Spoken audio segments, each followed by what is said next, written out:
Hola, hola Iglesia. Vamos a tener nuestra reflexión esta mañana, ahí juntos en casa, sobre la esperanza que tenemos los cristianos. Aunque sea repetitivo, pero hemos de decir que estamos viviendo un momento de nuestras vidas y del mundo que conocemos especialmente duro, sobre todo para los que han perdido un ser querido y del que ni siquiera se pueden despedir como debería ser, o para los que tienen ahora mismo un familiar en estado grave o que no está grave en el hospital, o para los que tienen padres o personas mayores viviendo solas o en residencias, o los que sufren la exposición al virus, los sanitarios, o los que sufren por el tema laboral. La verdad que está siendo duro. Y las cifras también son para asustar a cualquiera, porque se está hablando de, al menos el viernes, se hablaba de 53.000 muertos y en España 10.348 muertes por causa de este virus. Esta semana hemos sabido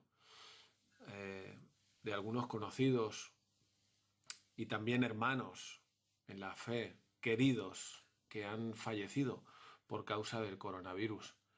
Katy, la tía de Marta de Vargas, nuestra hermana, y también hermanos conocidos para muchos de nosotros muchos años, como Mari Cuevas o el señor Salellas.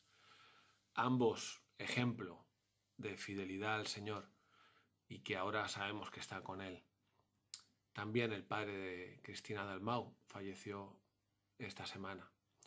Y por tanto ya no están con nosotros estos hermanos o estos conocidos, y nosotros estamos tristes, y tristes por las familias especialmente ahora. Así que os mandamos un abrazo fuerte, aunque sea virtual, y deciros que os queremos y que oramos por vosotros.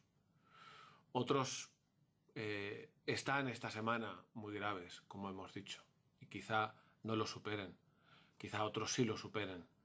Y muchos que pasan la enfermedad en casa, con el susto, pero bueno, como una gripe normal, y se curan.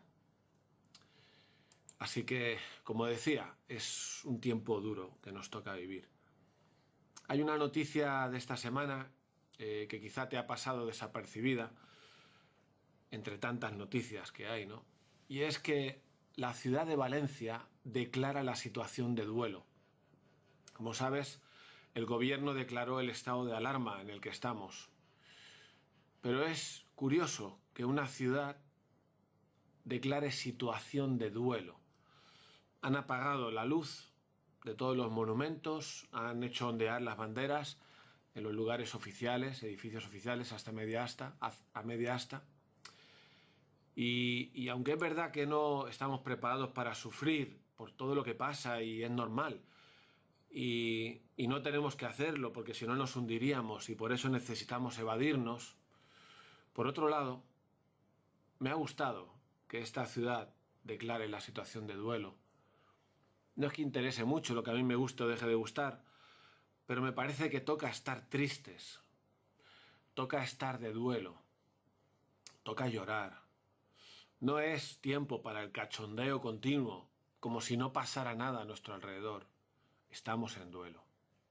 Y aunque es verdad que los cristianos, pues tenemos razones, y los no cristianos también las suyas, para la esperanza, y por eso hay por ahí escritos, ¿no? Todo saldrá bien.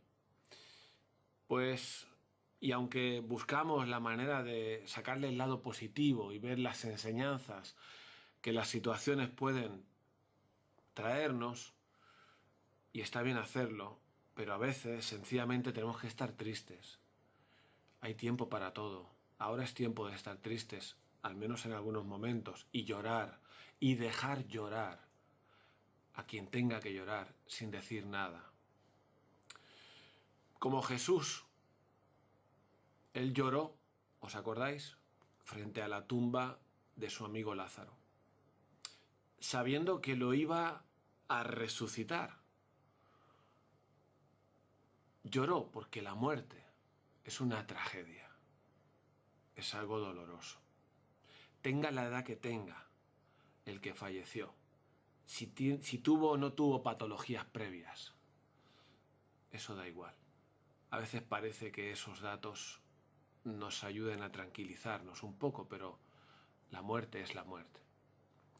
¿Qué podemos hacer o decir para consolar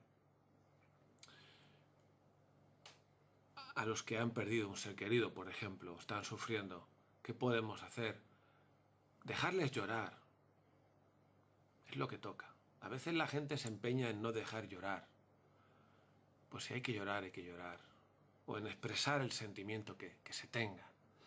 Aunque suene mal o aunque nos cueste escucharlo. Podemos dar un abrazo. Ahora mismo no muchos abrazos. Abrazos virtuales. Podemos mandar mensajes, tener palabras de ánimo, breves palabras. Decir, os queremos. Preguntar si alguien necesita algo. Orar. Todo eso es bueno. Hagámoslo. Pero quisiéramos profundizar un poquito en esto de qué es lo que podemos hacer. ¿Dónde podemos encontrar respuesta a algunas preguntas que quizá las personas que sufren se hagan o que nosotros nos hacemos también ante el dolor por la muerte, el miedo a la muerte? Dudas que ahora podemos tener. Os propongo que, como cristianos, acudir a la palabra de Dios, a las palabras de Jesús, puede ser y es de gran ayuda para nuestras vidas en estos momentos. Muchos se preguntan, ¿qué pasa con las personas que mueren? ¿Van a algún lugar? ¿Existe el cielo? ¿Será verdad? ¿Y quiénes van allí?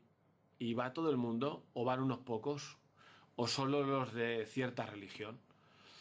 ¿Lo que diga la Biblia sobre esto puede ser verdad? ¿Quién tiene autoridad para decir algo definitivo sobre este asunto de la vida y de la muerte y del más allá? ¿Hay alguna esperanza a la que agarrarnos? Esas son preguntas. Y desde luego yo no sé nada de todo eso. Y entiendo que Dios lo sabe todo. Por eso acudimos a su palabra, a su revelación. Y allí encontramos, hay un par de textos en los que nos gustaría meditar un poquito. Encontramos unas palabras del apóstol Pablo en la primera carta a los Tesalonicenses, capítulo 4, versículo 13, que me gustaría leer.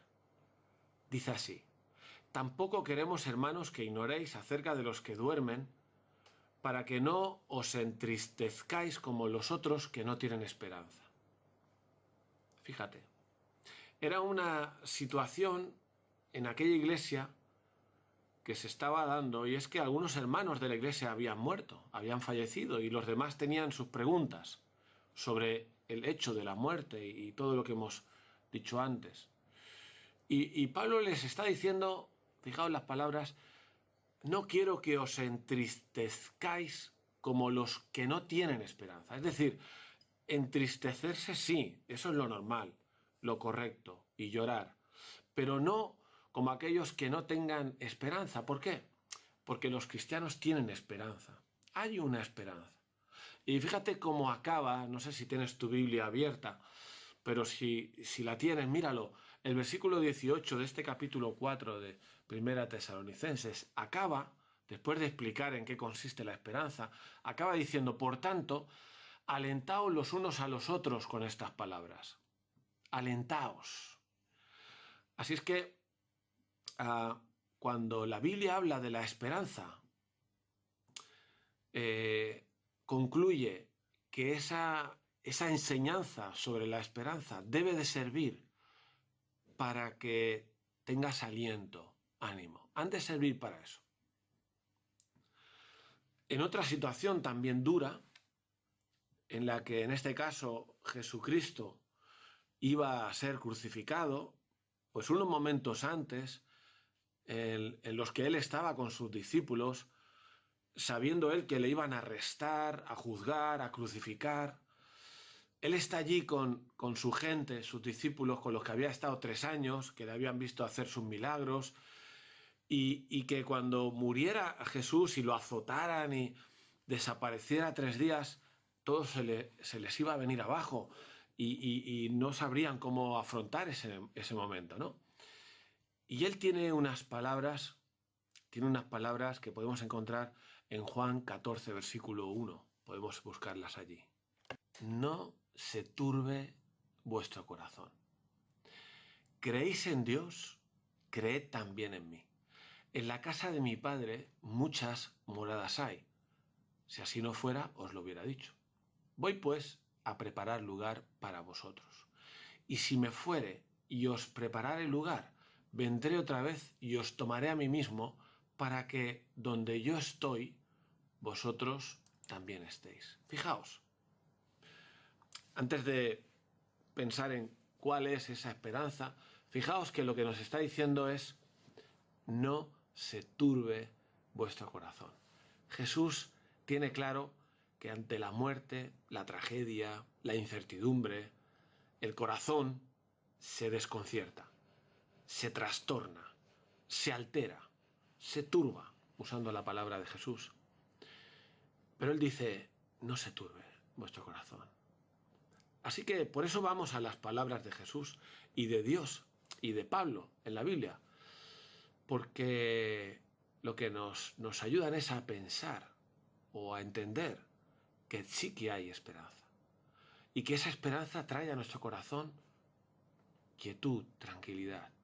Un poquito más adelante, en este mismo Evangelio de Juan, en el 14, en el mismo capítulo, pero un poquito más adelante, en el versículo 27, dice allí: la paz os dejo, mi paz os doy. Son palabras de Jesús. Yo no os la doy como el mundo la da. Y otra vez, no se turbe vuestro corazón, ni tenga miedo.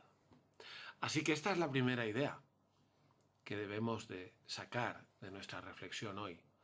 La idea de que las palabras de Jesús, la enseñanza del apóstol Pablo, de la Biblia, sobre la muerte, han de servir a los cristianos como palabras de aliento que nos ayudan a no tener miedo y a que no se turbe, no se trastorne nuestro corazón, como hemos leído, a que nuestra tristeza frente a la pérdida de nuestros hermanos no sea una tristeza sin esperanza.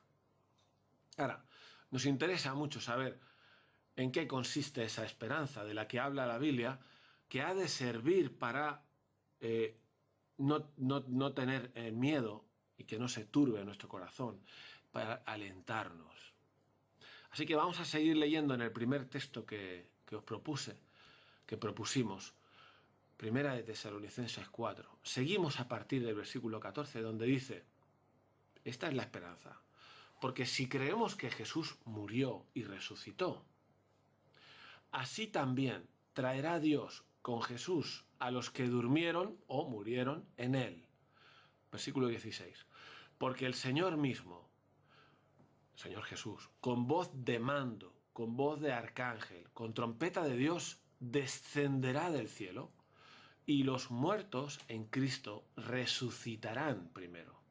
Y luego nosotros, los que vivimos, los que hayamos quedado, seremos arrebatados juntamente con ellos en las nubes para recibir al Señor en el aire. Y así estaremos siempre con el Señor. Por tanto, alentaos los unos a los otros con estas palabras.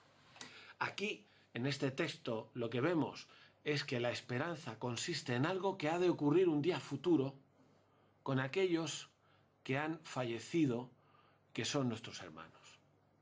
¿Qué es eso? Es algo que ocurrirá cuando Jesucristo venga a la tierra por segunda vez. Él vino una vez, cosa que celebramos en Navidad, pero ha de volver. Y lo que pasará el día que Jesús vuelva es que los que murieron en él, sus discípulos, ese día resucitarán. Y tanto ellos como los que estén vivos en aquel momento estarán, como hemos leído, ya juntos para siempre con el Señor. Fijaos que el argumento de esta esperanza es ni más ni menos algo que vamos a celebrar dentro de poco. y es el hecho histórico de que Cristo murió, pero que también resucitó. Muchos pensarán que no fue así, pero eso es lo que creemos. Jesús resucitó y después se apareció a sus discípulos, discípulos que dieron testimonio de esa resurrección y por lo cual fueron ajusticiados, o sea, murieron diciendo, hemos visto a Cristo resucitado. Y yo creo y creemos que nadie muere por una mentira sabiendo que es mentira. Así que lo mismo que ocurrió con Jesús ocurrirá con sus discípulos cuando Él venga. Resucitarán a una nueva vida. Es decir, la muerte no es el final del camino. La vida no acaba con la muerte. Esa es la enseñanza cristiana. Hay una vida futura, eterna, en la que todos los discípulos de Jesús estaremos con Él para siempre. En el otro texto que hemos estado mirando, de Juan 14, allí hemos leído algo parecido. Jesús dice, no se turbe vuestro corazón, creéis en Dios, creed también en mí. Dice, en la casa de mi Padre muchas moradas hay. Voy a preparar lugar para vosotros y a continuación dice, y si me fuere y os preparare lugar, vendré otra vez y os tomaré a mí mismo para que donde yo estoy, vosotros también estéis. Así que Cristo iba a morir, como hemos leído, iba a resucitar, se iba a ir al cielo, pero se iba a ir a preparar un lugar para sus discípulos. Y les dice, vendré otra vez, lo mismo que hemos visto en la lectura de Tesalonicenses. Y vendré otra vez y os tomaré a mí mismo, para que donde yo estoy, también vosotros estéis conmigo, con Él, con Jesús. Así que vemos que un día, cuando Jesús vuelva, viviremos eternamente con Él en ese lugar y junto con el resto de sus discípulos, la Iglesia. ¿Cuál es la esperanza entonces? ¿Cuál es la buena noticia? Me gustaría que matizáramos un detalle. Por un lado, la buena noticia y la esperanza que encontramos en las Escrituras es que la vida no se acaba aquí, que la muerte no es el final. Es muy diferente ver la muerte desde esa perspectiva. También que nos veremos con los hermanos que nos han dejado. Además, otros textos de la Biblia hablan de que cuando llegue ese día, que ya no habrá más maldad, ni dolor, ni enfermedad, ni llanto, ni muerte, ni sufrimiento. Pero en lo que coinciden tanto el apóstol Pablo como Jesús mismo es que la buena noticia y la esperanza fundamental del cristiano es que en ese cielo o en ese lugar o ese destino final estaremos con Él. Eso es lo más importante. Estaremos con Él. Él dijo, para que donde yo esté, vosotros también estéis. Vendré a buscaros para llevaros conmigo. Las palabras del apóstol Pablo son parecidas. Estaremos siempre con el Señor. Y ahí está la esperanza. Después de morir, viviremos con Jesús. Hay dos textos más, dos versículos muy cortitos, que también nos aportan esta misma enseñanza y algo más. Los encontramos también relacionados con una situación dramática frente a la muerte. Vemos que en el mismo día que crucificaron a Jesús, sabéis que a un lado y al otro lado tenía a otros dos crucificados con él, dos delincuentes. Y uno de esos delincuentes, en Lucas 23:42 leemos, que le dijo a Jesús, acuérdate de mí cuando vengas en tu reino. Acuérdate de mí. Y entonces Jesús le contestó, de cierto te digo que hoy, después de que muramos, hoy estarás conmigo en el paraíso. Hoy estarás conmigo en el paraíso. Es lo que le dijo Jesús a ese personaje delincuente que estaba clavado en una cruz al lado de él. También encontramos las palabras del apóstol Pablo cuando él prevé que va a morir, porque estaba en la cárcel y iba a ser juzgado ya en Roma. Y en Filipenses 1:21 él dice aquello tan famoso de para mí el vivir es Cristo y el morir es ganancia. Porque de ambas cosas estoy puesto en estrecho, o sea, Ambas cosas me seducen. Vivir porque es vivir para Cristo y morir porque es ganancia. Y él dice, de ambas cosas estoy puesto en este hecho, teniendo deseo de partir y estar con Cristo, lo cual es muchísimo mejor. El apóstol Pablo, frente a la muerte, dice que deseo partir, o sea, deseo morir y estar con Cristo, lo cual es muchísimo mejor. ¿Os dais cuenta? Podemos decir, por abundar más, que esa vida eterna que nos aguarda con Cristo y la Iglesia es esto: estar con Él, estar con Él. Pero, por abundar un poco más todavía, y citar dos textos más muy conocidos, hay otra expresión que encontramos en la Biblia relacionada con la esperanza. Es esa que dice el apóstol Pedro en su primera carta, que tenemos una esperanza viva, lo cual es redundante. No tendría sentido hablar de otro tipo de esperanza, una esperanza viva de la que habla el apóstol Pedro, cuando habla también de la herencia, que tenemos una herencia que no se puede corromper. Es algo futuro, espectacular. Pablo añade otra palabra que también describe esa esperanza, cuando dice en Romanos 8, tengo por cierto que las aflicciones del tiempo presente no son comparables con la gloria venidera que en nosotros ha de manifestarse. No es comparable todo lo que puede ocurrir mientras estamos aquí, en esta vida, en la tierra, aquí, con la gloria venidera, la gloria futura. Fijaos, esperanza viva, gloria venidera. Eso es nuestra esperanza, una vida eterna con Cristo, una vida sin nada malo, pero sobre todo con Jesús. Sobre todo con Jesús. Estaremos con Él. Ahora, tú podrías pensar, pues a mí no me sirve estas palabras.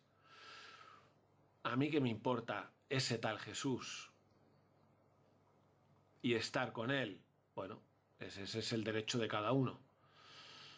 Probablemente habrá quien prefiera otro tipo de esperanza, como la de algunos, que dicen en forma de broma, ¿no?, que esperan encontrarse con un harén de mujeres allí en el otro lado, o un barril de cerveza, o yo qué sé. Tienes razón. Si no te interesa Jesús ahora,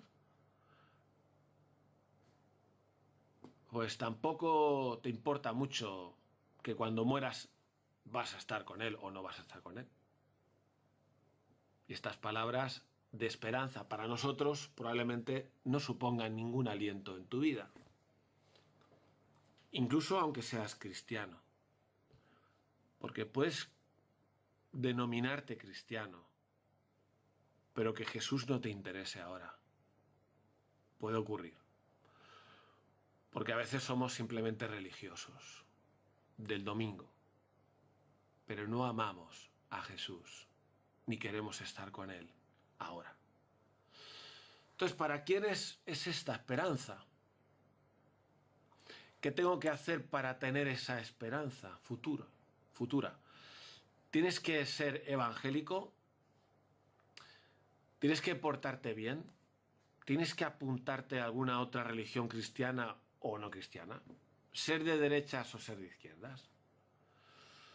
En los textos que hemos leído, en al menos 3 de ellos, encontramos, me parece que, una enseñanza muy clara acerca de quiénes son los que pueden estar seguros de que a la hora de su muerte van a ir con Cristo. En Tesalonicenses 4 habla de aquellos que durmieron en Él y habla de aquellos que habían fallecido, refiriéndose a los muertos en Cristo, aquellos que murieron en Cristo y que resucitarán primero, dice el apóstol Pablo en su carta a los tesalonicenses. Es decir, aquellos que cuando murieron en la hora de la muerte eran, lo voy a decir de otra manera, discípulos de Jesús en aquel momento.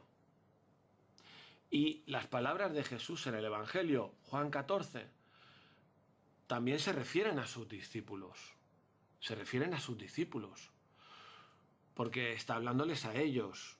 Yo me voy y voy a preparar un lugar para vosotros. ¿Y quién es ese vosotros? Sus discípulos, los que habían dejado todo para seguirle a él, los que llevaban 3 años escuchando sus palabras, aprendiendo de él, siguiéndole, sirviéndole. Esos que tenían su miedo y su nerviosismo frente al anuncio de que él se iba, para esos era la esperanza de que él se iba, pero que volvería y que los vendría a buscar para estar juntos. Fíjate que en el caso de uno de los ladrones que están en la cruz, cuando Cristo fue crucificado, Jesús le dice esas palabras: de cierto te digo que hoy estarás conmigo en el paraíso. Pero daros cuenta de un detalle: Jesús no le dice estas palabras tan fuertes, estarás conmigo, con esa autoridad, con esa seguridad, ¿no? Después de morir hoy, estarás conmigo en el paraíso. Eso dice Jesús a uno de los delincuentes, pero no se lo dice a los dos. Ese que en los últimos momentos de su vida, estando crucificado, estuvieron horas allí, se arrepintió de sus pecados, se arrepintió de pasar de Dios, de vivir su vida a su bola, de su mala vida. Ese delincuente arrepentido es el que escuchó esas palabras. De cierto te digo que hoy estarás conmigo, le dijo Jesús. Algo le pasó a aquel delincuente en esas pocas horas en la cruz. Algo le pasó. Algo le llevó al arrepentimiento en el último momento. De repente descubrió que el personaje Jesús que tenía clavado al lado de él en otra cruz era alguien especial.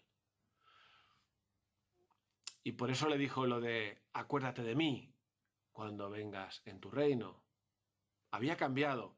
Y de hecho, dice el Evangelio de Mateo que él y el otro delincuente, al principio, cuando fueron crucificados, se burlaban de Jesús y le decían: si eres el Hijo de Dios, pues bájanos de aquí y sálvanos. Y este delincuente también se había burlado de Jesús. Así que algo ha pasado. De repente descubrió que Jesús era alguien especial mientras estaban en la cruz. Probablemente cuando Jesús dijo allí clavado: Padre, perdónalos porque no saben lo que hacen, refiriéndose a sus asesinos, a los que le habían gritado: crucifícale, crucifícale. Pero Jesús tiene tanto amor y tanta misericordia hacia aquellos que le odiaban, que es capaz de decir: Padre, dirigiéndose a Dios su Padre, perdónalos porque no saben lo que hacen. Así que la esperanza que tenemos de estar para siempre con Cristo después de esta vida es para aquellos que hoy quieren estar con Cristo en esta vida, para aquellos que hoy le siguen, para aquellos que, aunque sea como ese ladrón en el último momento, descubren que la vida no se puede vivir sin tener en cuenta a Dios. Y se arrepienten de eso. Se arrepienten y piden perdón. Y deciden entregar su vida a Jesús, deciden seguirle, deciden servirle, deciden convertir a Cristo en el centro de sus vidas. Mira, se puede ser evangélico, pero no discípulo. Y la esperanza no es para evangélicos o para cristianos en general o para quien tú quieras pensar. Es para aquellos que aman a Jesús hoy y ahora con todo su corazón y toda su fuerza, porque hoy les importa a Jesús. Así que para ellos tiene sentido esta esperanza frente a la muerte. Para aquellos que aman a Jesús, las palabras de Jesús serán de aliento. Cuando Él te dice que tranquilo, que cuando te mueras no es el final, que te irás con Él. Esas palabras serán de aliento. No tiene sentido querer ir con Dios después de morir si ahora Dios no me interesa para nada. No tiene ningún sentido.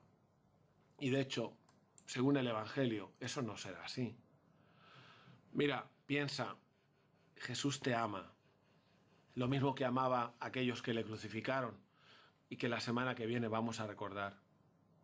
Vamos a recordar esa escena. Jesús te ama, Dios te ama. La muerte no es el final. Hay esperanza de estar un día en paz por la eternidad con nuestros hermanos, la Iglesia, de discípulos de Jesús, con Jesús para siempre.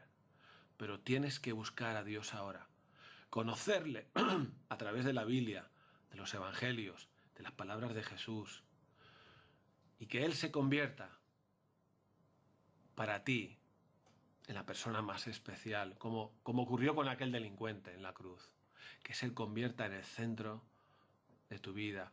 Y si es así, debes de saber que puedes disfrutar y beneficiarte de esa esperanza que tenemos. Estamos tristes, situación de duelo, pero tenemos esperanza.